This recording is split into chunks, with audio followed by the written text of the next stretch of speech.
Bismillahirrahmanirrahim. Students, I am Mohammad Zishan. Welcome back to my YouTube channel Chemistry in Second. बेटा हम colligative properties के बारे में पढ़ रहे थे कि सॉल्यूशन की जो चार कोलिगेटिव प्रॉपर्टीज होती हैं, पहली lowering of vapour pressure, elevation in boiling point, depression in freezing point and osmotic pressure. पहली कोलिगेटिव प्रॉपर्टीज हमने पढ़ी थी। और बेटा अगर आपने वो वीडियो नहीं देखी तो लिंक डिस्क्रिप्शन में मैंने दे दिया है, आप वहां से वो वीडियो देख सकते हैं। और बेटा अगर वो नहीं देखेंगे, अच्छे से वो नहीं समझेंगे तो ये समझ नहीं आएगी। इसलिए मैं आपसे ये कहूंगा कि इस वीडियो से पहले उस वीडियो को लाजमी देखें ताकि आपको पता चले। क्योंकि बेटा एलिवेशन ऑफ बॉइलिंग पॉइंट क्यों होती है, बॉइलिंग पॉइंट एलिवेट क्यों होता है, due to lowering of vapour pressure.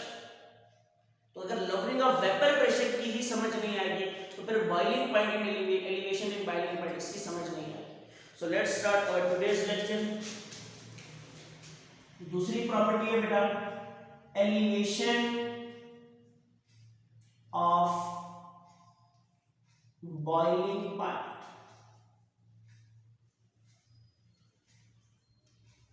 Elevation of boiling point को बेटा हम एक और नाम भी देते हैं, दैट इज इबिलियोस्कोपी।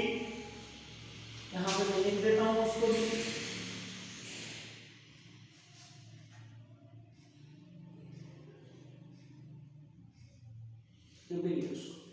बेटा ये जो इबिलियोस्कोपी है, एलिवेशन इन बॉइलिंग पॉइंट है, ये एक ही चीज के दो नाम है, ये साइंटिफिकली जी। तो सबसे पहले बेटा कि एलिवेशन इन बॉइलिंग पॉइंट के लिए जो आपको चीज पता होनी चाहिए, that is what is boiling point. बेटा बॉइलिंग पॉइंट होता क्या है। अगर बेटा आपको ये चीज समझ आ जाती है, जो 9th क्लास में आपने रटा शटा मार के याद की होगी कि बॉइलिंग पॉइंट क्या होता है, तो आपको ये चीज बड़े आराम से समझ आ जाएगी कि एलिवेशन इन बॉइलिंग पॉइंट क्या होता है। बेटा हमारे पास कोई भी लिक्विड है, फॉर एग्जांपल यहाँ पे एक लिक्विड है, एट फॉर ये वाटर है बेटा मेरे पास 1 kg of water, 1 kilogram of water इसके अंदर मौजूद है। अगर मैं इसको 25 डिग्री सेल्सियस पे देखूं, मेरे पास इसका टेम्परेचर है 25, तो इसकी सरफेस पे मौजूद सारे लिक्विड के मॉलिक्यूल यानी वाटर के मॉलिक्यूल्स हैं। और बेटा ये मॉलिक्यूल्स क्या करेंगे, यहां से कुछ इनमें से क्या होंगे, एवापोरेट होंगे और वापस बेटा ये एवापोरेट होंगे जो, और वापस ये कंडेंस भी होंगे। और जो कंडेंसिंग वेपर प्रेशर लगाते हैं उसको वेपर प्रेशर कहते हैं। अगर मैं 25 डिग्री सेल्सियस पर देखो ना, इस टेम्परेचर पर इसका वेपर प्रेशर कितना है प्योर वाटर का, तो ये राउंड अबाउट बेटा मेरे पास जो वैल्यू आती है, this is about 24 millimetre of mercury या 24 टार आप कह सकते हैं, because 1 millimetre of mercury is equal to 1 torr. तो बेटा ये इसकी क्या होगी हमारे पास इसका वेपर प्रेशर। मैं इस टेम्परेचर को बढ़ाता हूं 25 डिग्री से बेटा 100 डिग्री सेल्सियस, तो 100 डिग्री सेल्सियस पे यही वेपर प्रेशर प्योर वाटर का बेटा कितना हो जाएगा, 760 मिलीमीटर ऑफ मर्क्यूरी। क्या मतलब बेटा कि जब मैंने टेम्परेचर बढ़ाया तो मॉलिक्यूल्स की एवरेज काइनेटिक एनर्जी बढ़ी। जब एवरेज काइनेटिक एनर्जी बढ़ी तो बेटा रेट ऑफ एवापोरेशन इंक्रीज हो गया। जब रेट ऑफ एवापोरेशन इंक्रीज हुआ तो कंडेंसेशन इंक्रीज होगी। इसका मतलब वेपर प्रेशर की वैल्यू बढ़ गई। यानी मैं ये कह सकता हूं कि टेम्परेचर बढ़ाने से वेपर प्रेशर की वैल्यू इंक्रीज होती है। बेटा हम टेम्परेचर को बढ़ाते जाएं, वो टेम्परेचर जिस पर किसी भी लिक्विड का वेपर प्रेशर एक्सटर्नल प्रेशर यानी 1 atm के इक्वल हो जाए नॉर्मली सी लेवल पे, तो बेटा उस टेम्परेचर को क्या कहते हैं, बॉइलिंग पॉइंट। मैं क्या कह सकता हूं बॉइलिंग पॉइंट को, temperature at which vapour pressure of a liquid becomes equal to external pressure. यानी मैंने 25 पे इसका वेपर प्रेशर किया था, 100 पे इसका वेपर प्रेशर इतना ही होता है बेटा मेरे पास एक्सटर्नल प्रेशर। तो 100 डिग्री सेल्सियस क्या है बेटा, वाटर का बॉइलिंग पॉइंट है, प्योर वाटर का बॉइलिंग पॉइंट।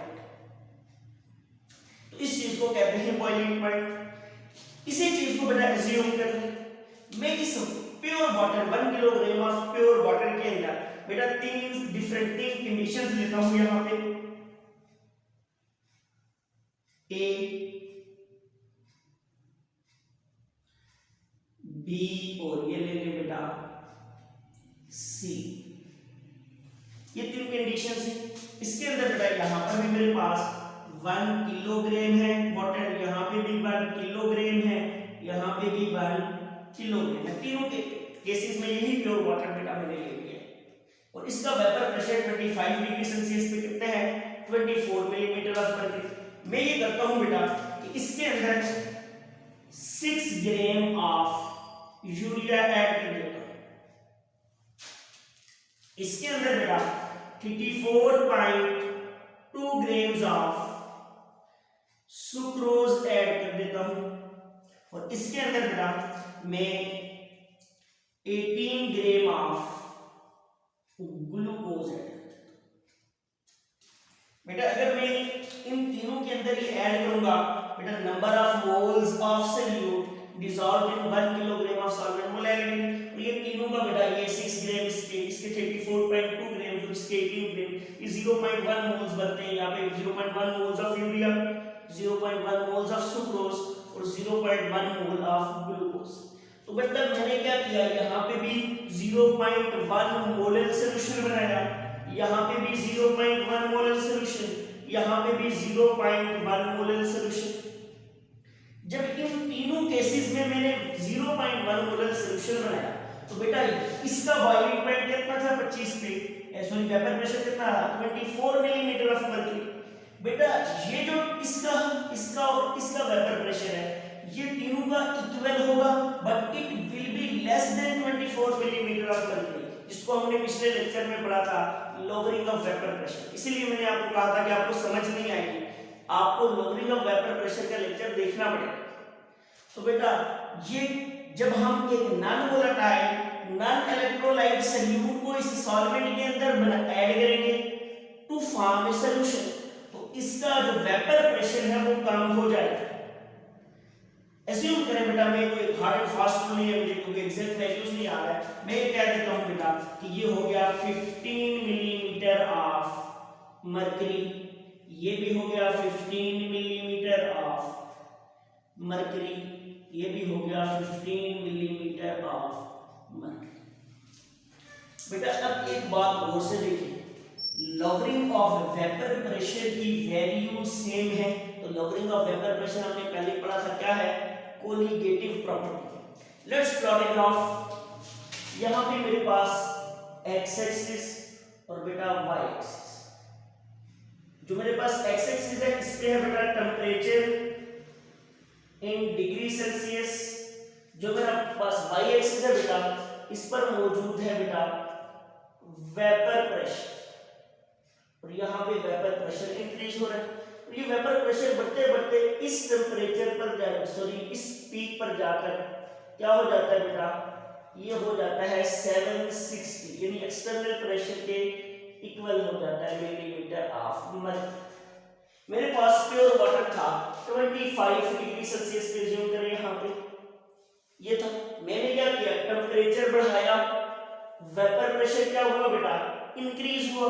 तो मैं ऐसे ग्राफ कह सकता हूं कि टेंपरेचर बढ़ाने से वेपर प्रेशर बढ़ेगा बढ़ेगा बढ़ेगा, तो इस टेंपरेचर पर से हम ये कहते हैं बेटा ये मेरे पास क्या चीज थी प्योर सॉल्वेंट, मैं लिख सकता हूं इसको ये। और बेटा इस टेंपरेचर पर जाकर इसके करस्पॉन्डिंग आप एक्स एक्सिस पे आके ये टेंपरेचर यहां पे नोट कर सकते हैं। ये टेंपरेचर, इस टेंपरेचर पर हमारे पास नॉन वोलेटाइल ये जो हमारे पास सॉल्वेंट था वो क्या हो गया बॉइल। अब मैंने क्या किया, इसी बेटा वाटर के अंदर यहाँ पर और यहाँ पर 0.1 मोलर सॉल्यूशन बनाया, तो वेपर प्रेशर मैंने क्या कहा कम हो जाएगा। पहले 25 डिग्री सेल्सियस पर ये वाला वेपर प्रेशर था बेटा, अब इसी 25 डिग्री सेल्सियस पे वेपर प्रेशर की वैल्यू इससे क्या होगी कम होगी, नीचे होगी।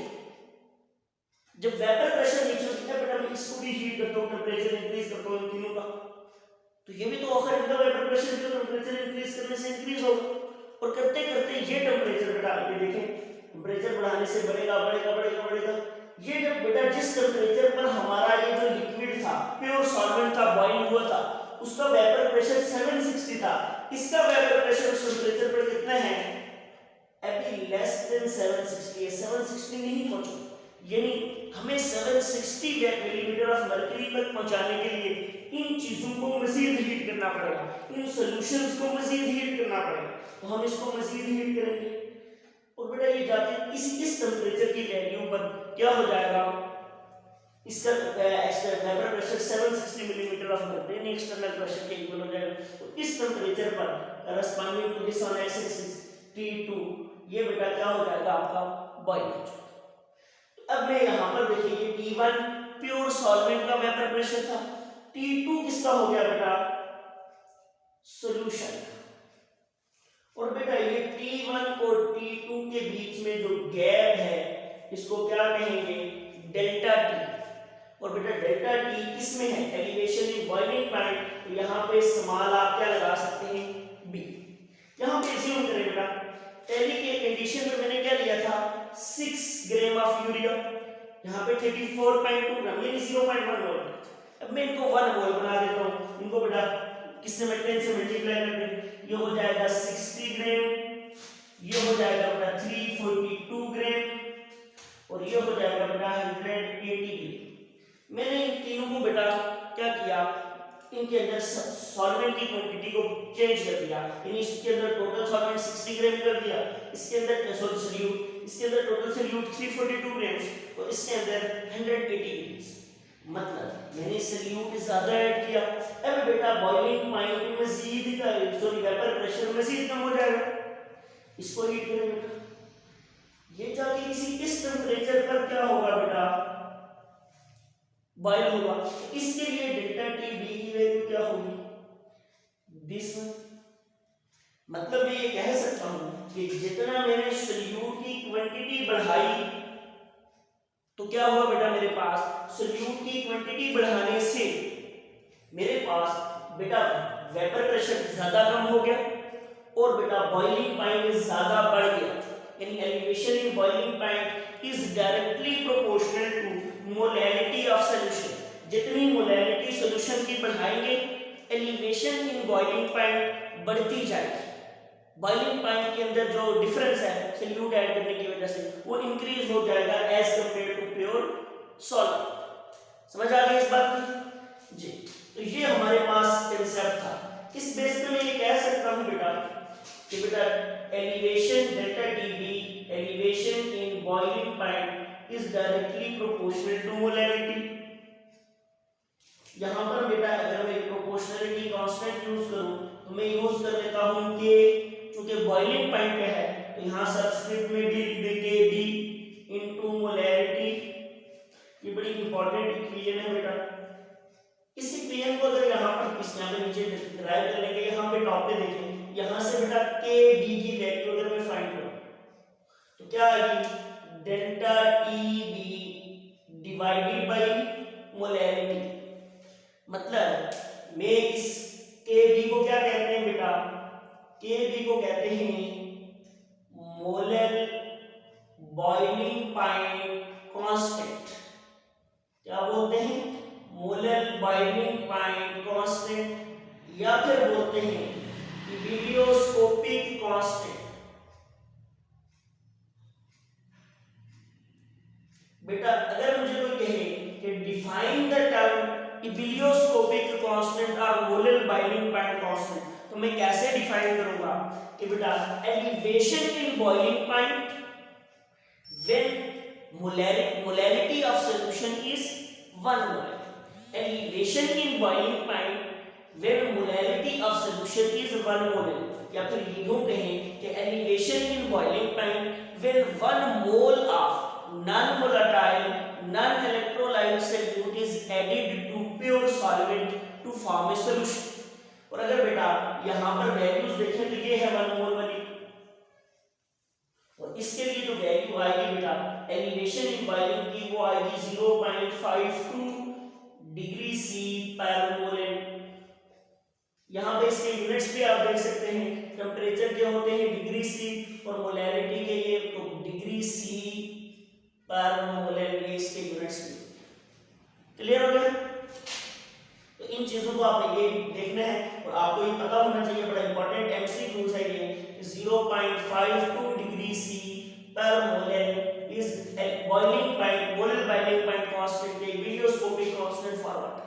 तो बेटा मैं ये कह सकता हूं जब मैंने 100 डिग्री सेल्सियस पर मेरे पास जो वाटर था, ये प्योर वाटर, इसके अंदर 1 मोल ऐड किया तो 100 डिग्री सेल्सियस के इसके जो टेम्परेचर इंक्रीज हुआ, इन तीनों सॉल्यूशंस का जो टेम्परेचर है 100 पहले था 0.52 बढ़ गया, कितना हो गया बेटा 100.52 डिग्री सेल्सियस। क्लियर हो गया? और फिर बेटा अगर कोई पूछेगी यहाँ पे कितना पड़ा है सर, इस पर्टिकुलर केस में बेटा ये 100.052 डिग्री सेल्सियस हो गया, क्योंकि 0 हमने शुरू में 10 से डिवाइड करते हैं, मल्टीप्लाई नहीं देगा। तो बेटा ये मतलब molar boiling point constant, elevation in boiling point 0.052 degree C per mole है। क्लियर हो गया? और बेटा ये हर एक लिक्विड के लिए डिफरेंट होता है, मतलब ये molar boiling point constant water के लिए डिफरेंट होगा, अमोनिया के लिए डिफरेंट होगा, ग्लूकोज है, सॉरी ग्लूकोज तो वो है हमारे पास जितने भी लिक्विड्स हैं, जितने भी बेंजीन है उसके लिए डिफरेंट होगा, टोलिन के लिए डिफरेंट होगा, जितने भी हमारे पास इस तरह के लिक्विड्स हैं उन सब का मोलर बॉइलिंग पॉइंट कांस्टेंट यानी क्या है, डिफरेंट। यानी ये सॉल्वेंट पे बेटा क्या करती है, कोलिगेटिव प्रॉपर्टीज डिपेंड करती हैं, किस चीज पे डिपेंड नहीं करती, nature of solute. Nature of solute different हो तो कोलिगेटिव प्रॉपर्टी का जो मैग्नीट्यूड है, एलिवेशन इन बॉइलिंग पॉइंट है, लॉवरिंग ऑफ वेपर प्रेशर है, उसकी वैल्यू क्या होगी बेटा, सेम हो। यहां पर बेटा इस डेरिवेशन को अगर फर्दर कंटिन्यू करें थोड़ा सा, तो यहां पर मोलैरिटी हमें पता है किसके इक्वल होती है, weight of solute divided by molecular weight of solute multiply with 1000 divided bye molecular weight of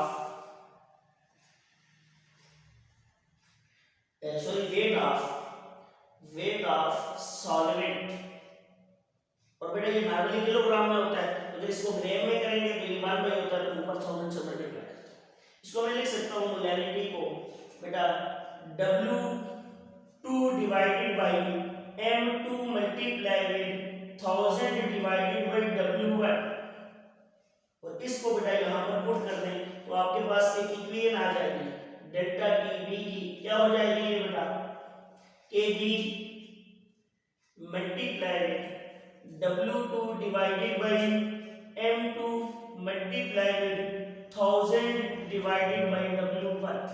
और यहां से आप M2 की वैल्यू को भी क्या कर सकते हैं, कैलकुलेट कर सकते हैं। M2 किसके इक्वल आ जाएगा बेटा, उधर जाके मल्टीप्लाई करके उसको डिवाइड करेंगे तो आ जाएगा बेटा Kb divided by delta Tb multiply with W2 divided by W1 multiply with 1000।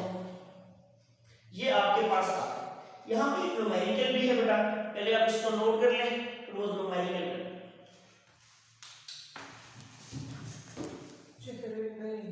तो जी बेटा ये हमारे पास एक न्यूमेरिकल है इसी आपके टॉपिक से related. So let's solve it. वो ये कह रहा है कि calculate boiling point of solution containing 12.5 gram of benzoic acid in 110 gram of benzene, और बॉइलिंग पॉइंट बेंजीन का दिया है, आपने सॉल्यूशन का बॉइलिंग पॉइंट फाइंड करना है, Kb की वैल्यू भी आपको गिवन है। तो बहुत आसान है बेटा, अगर आपको किसी के जहन में ये क्वेश्चन आ रहा है कि इनमें से बेटा एक ये भी मैथ दिया है, ये भी मैथ है, इसमें सॉल्यूट का मैथ कौन सा है और सॉल्वेंट का कौन सा है, बात मुझे पूछ रहे होते हैं, तो बेटा ये बड़ी आसान सी बात है, आप मतलब बच्चों को बुझाना बात हो जाएगी। जिसका की क्वांटिटी कम है वो सॉल्यूट है, जिसकी क्वांटिटी ज्यादा है वो सॉल्वेंट है। और यहाँ पे लिखा भी हुआ है कि containing 12.5 gram of benzoic acid in 110 gram of benzene, तो मतलब ये सॉल्यूट और ये बेंजीन क्या हो गया, सॉल्वेंट। सबसे पहले मैं लिख सकता हूँ वेट ऑफ सॉल्यूट जिसको हमने कहा था बेटा W2 कितना है हमारे पास 12.5 ग्राम। यहाँ पे वेट ऑफ सॉल्वेंट कितना है बेटा W1 हमारे पास है 110 ग्राम। अब मैं बेटा मॉलिक्यूलर वेट लिखूंगा, मॉलिक्यूलर वेट ऑफ सॉल्यूट जिसको हमने कहा था M2 और वो हमें फाइंड करना पड़ेगा C7H6O2। इधर बेंजोइक एसिड भी गिवन है बेटा, बेंजोइक एसिड की स्ट्रक्चर ये होती है, बेंजीन के ऊपर आपने कार्बोक्सिलिक एसिड ग्रुप लगा देना है, इसको बेंजोइक एसिड कहते हैं। तो यहाँ से आप फाइंड कर सकते हैं, यहाँ पे सिर्फ कार्बन है, यहाँ पे CH CH CH CH और CH जी। तो बेटा यहाँ पर अगर ये फार्मूला वैसे क्वेश्चन में दिया गया 7 × 12 + 6 + 2 × 16, अगर आप इसको सॉल्व करें this is 72 + 6 + 32, this comes out to be 6 + 2 8 + 2 10 और बेटा 8 + 3 11 110 ग्राम पर मोल। ये I think if I sorry this is 84, so this value will change 8 + 2 4 + 2 6 + 6 12 और 8 + 3 11 + 1 12 ग्राम पर मोल या AMU जी। तो यहाँ पर हमें वैल्यूज मिल गई हैं। हमें पता है बेटा एलिवेशन इन बॉइलिंग पॉइंट किसके इक्वल होता है KB * मोलैरिटी, और यहाँ पे मोलैरिटी में लिखी है, अगर आप पुट करते हैं तो weight of solute divided by molecular weight of solute multiply with 1000 divided bye molecular weight of solvent. तो यहाँ से आप बड़ी आसानी से फाइंड कर सकते हैं। KB की वैल्यू आपको गिवन है 2.53, ये बच्चों का न्यूमेरिकल है, आखिर में इसकी थोड़ी सी ट्रिक है वो आपको बतानी है, इसीलिए तो ये न्यूमेरिकल सॉल्व करवा रहा हूँ। वेट ऑफ आपके पास सॉल्यूट कितना है बेटा 12.5 डिवाइडेड बाय आपके पास molecular weight 122 multiply with 1000 divided by 110 weight of solvent, और यहाँ पे आ जाएगा बेटा डेल्टा TB। अगर इस वैल्यू को आप फाइंड करें तो लेट्स से आंसर आता है x डिग्री C पर मोल। तो यहाँ पर आप लिख सकते हैं डेल्टा TB को T2 - T1 = x degree C पर मोल, और यहाँ पे बेटा T2 आपने फाइंड करना है, T1 क्या था boiling point of pure solvent, मतलब सॉल्वेंट यहाँ पे बेंजीन है और वो गिवन है -80.1 = x डिग्री C पर मोल। सॉरी ये डिग्री C पर मोल नहीं आएगा, डिग्री C आएगा एलिवेशन। तो बेटा T2 क्या हो जाएगा x + 80.1 डिग्री C। तो यहाँ पर T2 क्या होगा, कोई भी लेट से y आ गया तो ये आपका डिग्री C। तो यहाँ से इस तरीके से आपने ये कैलकुलेट करना है, ये आपने x और y की एग्जैक्ट वैल्यूज कैलकुलेट कर लेनी है। ये एक आपका इंपॉर्टेंट इस तरह का न्यूमेरिकल है, इसमें लास्ट में ये छोटी सी चीज है जो बच्चे स्किप कर जाते हैं, आप सब लोग यहाँ पर सॉल्व करके छोड़ के आ जाते हो, और बेटा इस चीज के आपको मार्क्स नहीं मिलते। इसमें आपने ये लिखना है कि T1 जो है वो आपके पास प्योर सॉल्वेंट है और T2 boiling point of solution है, और आपको क्वेश्चन में उसमें बॉइलिंग पॉइंट ऑफ सॉल्यूशन भी पूछे। अगर वो ये कहता है कि calculate elevation in boiling point, तो फिर आपने डेल्टा TB फाइंड करना। क्लियर हो गया? और फिर एक और चीज है बेटा कि मैंने आपको कहा कि अगर हम 1 मोल ऐड करें non volatile non electrolyte solute solvent के अंदर वाटर के लिए, तो 0.52 बेटा डिग्री सेल्सियस एलिवेशन होती है, मतलब 100 से 100.52। अगर मैं यही 1 मोल ये वाटर के लिए यहाँ पे लिखी भी हुई है वैल्यू, बेंजीन के लिए देखें बेटा तो 2.53 डिग्री C इंक्रीज होती है, मतलब ये बहुत स्मॉल चेंज है। ये तो फिर बेटा मेजर हो सकती है 2 डिग्री तक, लेकिन ये वाली वैल्यू तो नॉर्मल थर्मोमीटर से मेजर नहीं होगी, फिर इसको किस चीज से मेजर करेंगे? इसके लिए एक स्पेशल इंस्ट्रूमेंट यूज होता है और उसका एक डिफरेंट सा मेथड है, नेक्स्ट लेक्चर इसी पे होगा। दैट इज बेटा ये वाला जो बॉइलिंग पॉइंट जो एलिवेशन होते हैं उसको मेजर करने के लिए जो हमारे पास थर्मोमीटर यूज होता है that is Beckmann thermometer.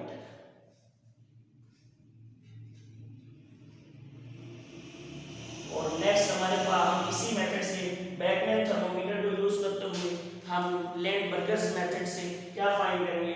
Elevation in boiling point को प्रैक्टिकली फाइंड करेंगे। Stay tuned, stay blessed, thank you very much.